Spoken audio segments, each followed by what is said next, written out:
Well, good morning, Dan. This is the big breakfast, and what we're going to talk about is from lockdown to slowdown. Look, by the way, Dan has moved around the public innovation world at so many levels, often focusing as an urbanist and thinking about how cities work and as a whole and so on. And he's worked at the Finnish innovation agency called Citra. Now he works at Vinnova, the Swedish one. But there's much more to Dan. He worked at the British Future Cities Catapult organization, and before that at Arabs, which is a very interesting organization in the private sector, as you know, as well as a while back as CEO of Benetton's Fabrica in Treviso. He's Mhm. also a visiting professor at UCL at the Bartlett Institute for Innovation and Public Purpose, which many of you will know is led by Mariana Mazzucata. Anyway, you get the idea that he's been round the block and has seen innovations from a number of angles. But anyway, today, what I want to talk to Dan about is his so far 18-part series called From Lockdown to Slowdown. And when I first saw that, it really caught my eye. They're really sharp and insightful. So I just want to ask him a few questions around that. Look, Mm. Dan, you said I saw the pandemic as an opportunity, but perhaps a vanishing one, even though we saw a glimpse of possibilities, clean air, birds singing, and we even saw other possibilities about how to, I don't know, reassess aviation and all of that. Mm. Anyway, why did you write those papers and what were you trying to achieve? That's a good question.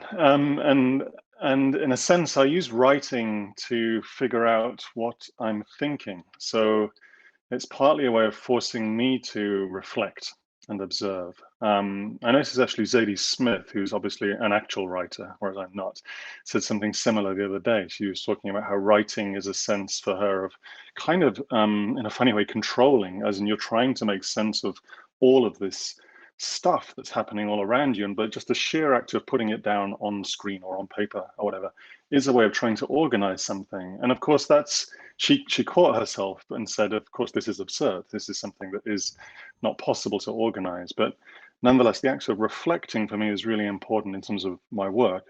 My background as a designer, and that's kind of my practice. And a huge part of being a designer is observing, just noticing what's happening, noticing how people sit on a park bench, or noticing whether people look at a building or not, or how they might use a building in some sense, or noticing how they use social media. So all of that observation is constantly going in, and hence we have, scrapbooks and notebooks.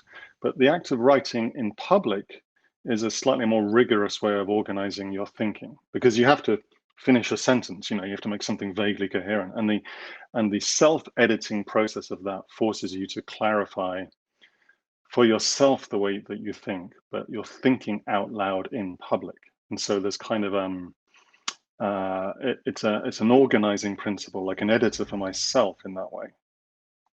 Yeah, I think it also sharpens the mind, as you say, and I think also has, even though one's always a bit scared to be out there in public, it sort of is a liberation because you can say, at least I've thought that through. It may not be Yeah, perfect, uh, but I've thought so far.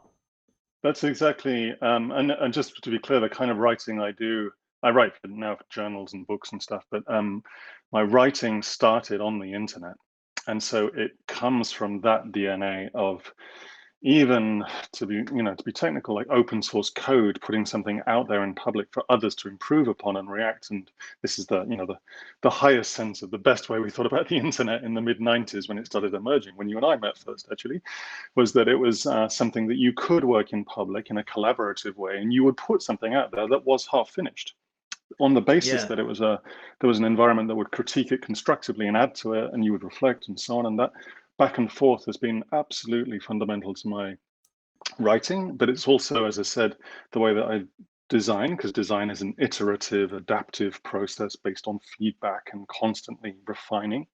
And that then links to actually the way that we laugh when you describe me as a bureaucrat. I laugh, but but working in government or the public sector now, what my work is there about is understanding also things they are uncertain, they are ambiguous, things are not complete. We don't have all the data.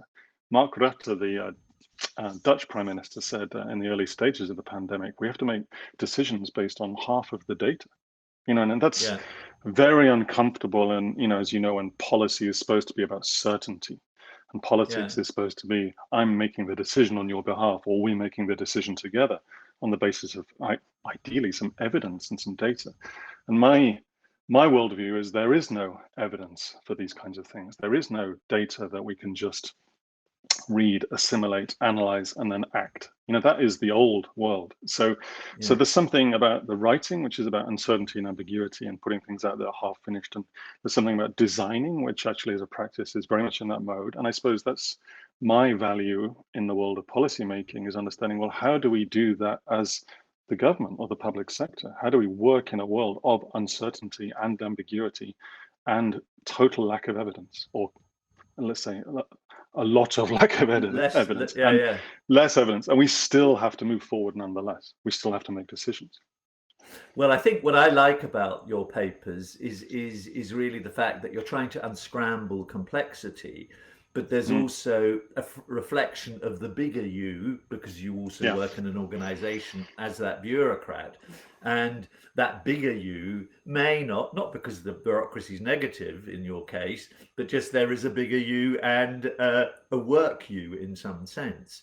mm, Um, can I just move on to that point as well, uh, about it's a vanishing moment if we're not careful. You were just yeah, saying there is an opportunity, the silver yeah, lining possibility, and then you sort of use that word vanishing opportunity. yeah. I wanted to be again observing and not rushing to make judgments. Certainly in the early days of the pandemic. I started writing the series actually after the Australian bushfires in late December. That was my Uh-huh. instinct actually to start writing, because I was thinking, okay, this is a continental scale climate event. This is extraordinary. We're talking about 3 billion animals dying in this thing. That's the latest data. Surely now this is a wake up call. And yet I lived in Australia, and I remember living there 10, 15 years ago and realizing that actually people in a disaster or something, they change and then they snap back to what it was previously. There's all this sense of, can we get back to normal? Can we go back to where we are? And so I wanted to sort of mark it and say, look, this is surely one of the times when we wake up. This smoke is reaching Argentina from Australia. And yet you could see within a couple of weeks, it was sort of by late January, the embers were dying down in terms of the discussion as well as the fires. So I started writing then, but then the pandemic came along and I said, okay, now this is a real climate event. This is genuinely global. And I do link it to climate and health and social justice. It's a very clear harbinger of the kinds of crises that we're dealing with now already. And so I wanted to sort of capture that in the act of, as I describe it, kind of writing it to memory. Again, almost using a computer sort of illusion there, but writing the thing to memory is a way of marking it. We can go back to it. We must not move on from this and just say, okay, that was just that moment, and now we can snap back to normal. Now, to be really clear, I was very careful about not talking about silver lining opportunity, because there's hundreds of thousands of people dead. So it's sort of, we have to absolutely respect. This is not something to sort of extract my own worldview and use it as an opportunity to kind of lift that onto the agenda. So I was just saying, okay, the first thing is just observe, just be incredibly aware of what's going on. There are enormous changes happening. And I was almost saying to people, write your own thing, write a diary, make a list. I actually came up with a set of, these are ways you can observe it. Think, almost like 6 or 7 different directives, for actually drawing from Bruno Latour about how you observe what's going on at times like this. So that was the instinct. And as you say, things were changing. We had enormous behavior change happening in a way that, scroll back a few months, people have said, well, that's impossible. You can't get 60% of Sweden, where I am, to suddenly work from home for 6 or 7 months. I mean, what conditions could you enact that? And yet that was what was happening. Border closures, all kinds of stuff. I mean, so some of those things are very negative. Some of them, however, we were very aware of things like the air not being full of airplanes all of a sudden. the traffic slowing to a halt, and the quality of the environment springing back actually incredibly quickly, often. And so that was very interesting because, again, those of us that have been working with sustainability for years and decades have sort of said, wouldn't it be interesting if we could kind of, slam the handbrake on the economy, show people what the world would look like, see if that makes a difference, And of course, that was impossible.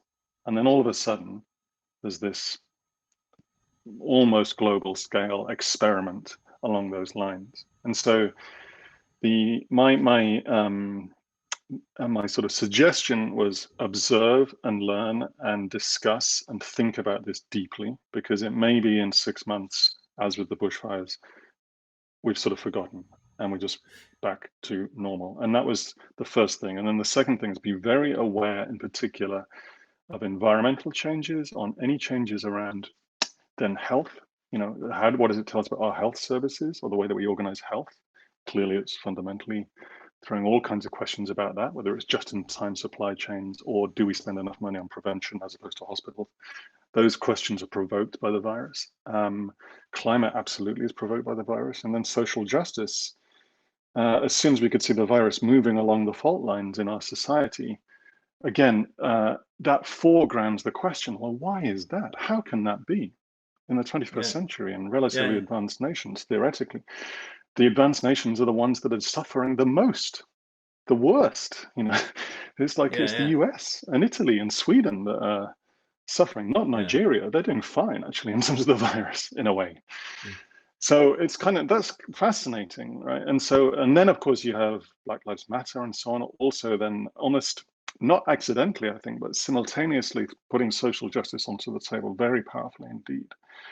So it's throwing down these enormous questions to us, really fundamental questions. And that's what I was trying to just say. We need to stop and think about what's going on, and we need to observe, and then we need to reflect on what does that tell us about climate, health, and social justice in particular. Those three conjoined. Yeah. I mean, I think what's interesting as well is that you numbered the series. I always think numbering is good in a way because it shows a sort of timeline, and I really congratulate you on that. But I think also what you were trying to do was really unscramble complexity, even though the virus showed us a mirror to ourselves of what's going on, as you've just described. And I suppose you've always talked about the expansion logic, and we know that our economic order is materially expansive, socially divisive, and environmentally hostile. I suppose that's what has really given you a big focus, hasn't it, now to address that? Yeah. Is that right? Yes, and there was an interesting sort of accident in the writing. Maybe, as you say, as a result of the numbering, we're able to see that. I wrote the first set, the first 11, I think, in around March time, I think, or early April. And as I said, I started them in late December. And I described them as kind of a slowdown because in Sweden, we didn't really have a lockdown in the sense that there was a lockdown in Italy and now Australia and New Zealand, obviously. We had a very different approach to it, which has been largely misunderstood by the rest of the world. It's neither good nor bad, or rather it's good and bad in equal measure. It's complex and ambiguous, and so that was very interesting. The Swedish approach actually is very hard to see from the outside. You literally have, Trump supporters in Sweden holding up placards saying we need to be more like Sweden, which is extraordinary if they really knew what they were saying, on the basis that we didn't lock down because it was some kind of violation of individual freedom in the US. Here we had this very kind of much looser sense of, okay, work from home, we'll close the borders, be careful, don't be an idiot, look, be aware of your community. But it was suggestions, not lockdown. So I described that as a slowdown. We slowed the whole place down in an attempt to slow down the virus. Again, leaving aside the right or the wrong. I mean, Sweden's had lots of deaths, so clearly lots of things went wrong as well. Then I discovered around paper number 12, and I started writing. Danny Dorling, an Oxford University professor, a geographer, a demographer, actually, has just put out a book called The Slowdown, The End of the Great Acceleration and What It Means for Climate and Health and blah, blah, blah, something like that. And this was interesting. I thought, actually, Danny has done the data. He's actually done the hard work about looking at, actually, this is a much bigger story. This was released, I think, in late April, early May, not about COVID at all, obviously, because he would have written it over the last several years. But he just describes how, because population growth is slowing down, he has big arguments with the UN figures on population growth, but people are increasingly coming around to Danny's figures. Actually, the rate of change is diminishing in terms of global population, in terms of the growth of cities like Shanghai, in terms of, actually, he finds data point after data point, the growth of other megacities, the rise of student debt, the amount of car loan in the world, the number of Wikipedia articles, the rate of technological innovation. He just says, okay, it's slowing down, it's slowing down, it's slowing down, it's slowing down. The number of patents, and it's kind of an extraordinary book. You're left with a big what if, or rather what to do about that. But he just says, this means really the end of the period we can call the Great Acceleration, which you can argue is, let's say, the 1920s through to about 2000 or so. And it's why we've been struggling with things like productivity numbers. Productivity has been flat as a pancake for many years in many so-called Western economies. GDP growth is really hard. It's sort of, we can't pull it out of the same system. And he says, it's just the numbers aren't there anymore. It's kind of, Japan is a good model in this sense. Its economy's sort of been flat for a long time. He says the interesting thing is what that's enabled Japan to do, or what Japan's done nonetheless, is move forward slowly on social progress during this time. So the rights of women, the rights of gay people, and so on, those things have changed in Japan, while there's been an economy which is sort of flat as a pancake. He looks at Tokyo and just says, that's just sort of stopped growing. It's kind of refining itself in place, but it's not growing at the edges or the center anymore. It's just done. So that was fascinating for me, because I thought, okay, here's a logic around the slowdown, a bunch of data and numbers, which sort of explains why we've been struggling to pull a 20th century model out in the 21st century. And is that an opportunity to address the things that you described very eloquently, the social progress, the climate crisis, the health crises, these entwined complex systems? Those become our focus. They have to be our focus. It's almost existential. And the economy is then relegated to an enabler. As in, it's not, we don't live to make economy. We live for conviviality and culture and conversation and, all of the things that humans do with each other. The economy is sort of just enables us a way of making that happen, but it's not the point. And we, in the last 30, 40 years, we've let, as we know, the financialization and the economic thinking absolutely drive the agenda. So now's the time to say, okay, well, that's done. It was, fine while it lasted, did a lot of things, good and bad. Now we're in another age. We have to recalibrate our systems. We have to rethink our mental models, the way that we relate to each other, the way we live and work. So that's what the second set became about. What if we extend this thinking across these patterns? I'm particularly interested, obviously, in the way that we live and work in places and stuff like that. That was the kind of arc towards the slowdown. No, that's a lovely way you've described that. I mean, you also had a beautiful expression which I really liked. We've been taking the steam out of the dominating story, and in the lockdown, we've been practicing the future. That's sort of another way you encapsulated things. Yeah, some elements of it for sure. I mean, again, the lockdown has been a horrible thing for almost everybody involved, a necessary thing. But as a result, it's forced us to make these quite radical moves, which we know had initially, relatively big impacts in terms of carbon emissions, in terms of mental health, positively and negatively, in terms of gender roles and all kinds of stuff. So I was sort of saying, well, what if we did that on purpose, instead of, the virus holding a gun to our head and saying, stop? Which clearly isn't intentional, and therefore we're very reactive, and so good things happen and bad things happen because it's just a world of experiments for 6 months. So what if we did that on purpose, and we went into it saying, okay, we need to, as I said, take the steam out of this kind of great acceleration logic. It won't work anymore. We've hit the limits, as we know, environmentally a long time ago, but now's the time to recognize that. So there's kind of I always talk about, we talked in the earlier days about flattening the curve on the virus, and I talk about, well, we need to flatten the curve on all kinds of things. We need Yeah, to yeah, flatten the curve on carbon yeah. emissions, we need to flatten the curve on gross inequalities. We need to look at the fact that Yeah, in Manhattan, half of the skyscrapers built in the last 5 years were 50% empty before the virus. I mean, what's that yeah, yeah, about?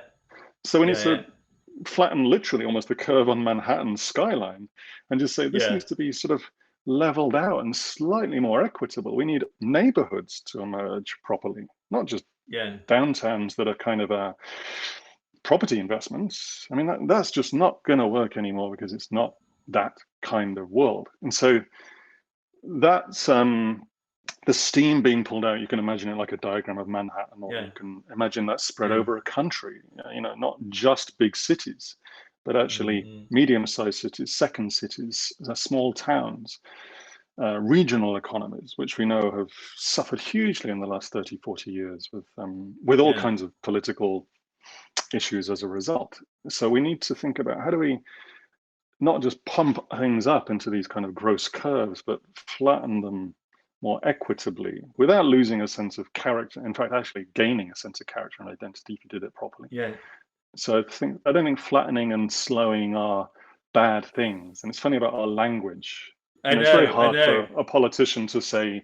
Can you imagine a politician Let's. saying, "No, we're gonna slow down. GDP is not so relevant anymore," and they just wouldn't say Yeah, that right yeah, now.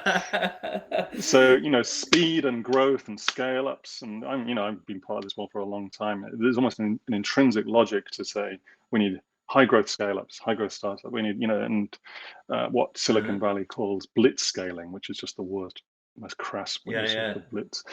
Um, and now I'm suggesting actually there are other modes available, That's true. but they seem almost awkward to imagine them coming out of a Well, politician's I mean mouth. that Or that that may be one of our challenges beyond our mm, conversation, which is to try collectively, all of us, to find a good language to describe that. But one of the implications of everything you're saying, of course, is on the public administration, how they think, yeah, plan, and act and work, and yeah. also how it sees its own role. I mean, could you say a couple of points about that? Yeah, I mean, I think as many have said, um, uh, it's it's been a time in which people have realized the value of government.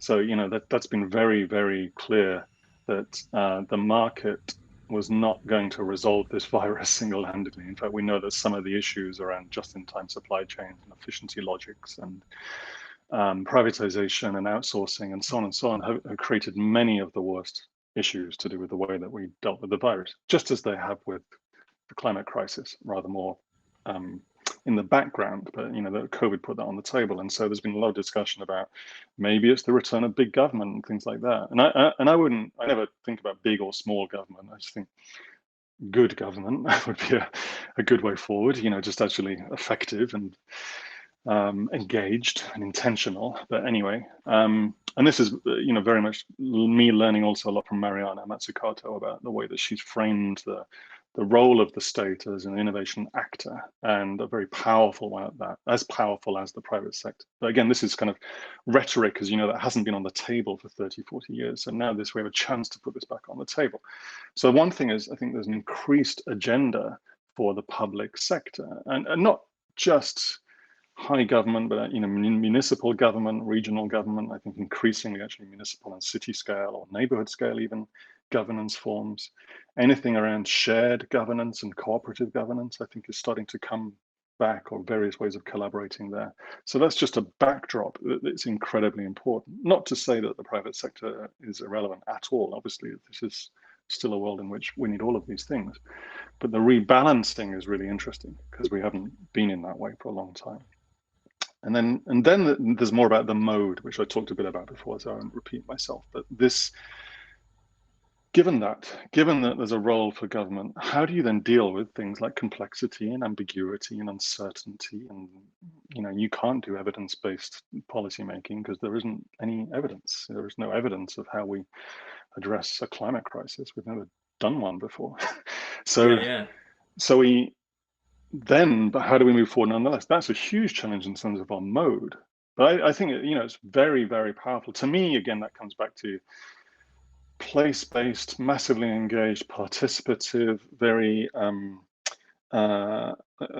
collaborative and engaged ways of working with people to resolve things together. And that means Yeah, then more like adaptable or iterative ways. Now we yeah, can then yeah, talk about what do you mean in terms of energy or housing and mobility and the way that we make the world around us. All of those things you can work in this way. It means an end to the old sort of predict and plan model. I mean, let's say a yeah, 1950s, 60s, 70s technocratic idea that we can just do some analysis, draw a plan of the city, that happens, we yeah, walk away. This is the opposite yeah, of that, but it's still a yeah. very, very engaged role for Well, it government reminds in that me of, sense.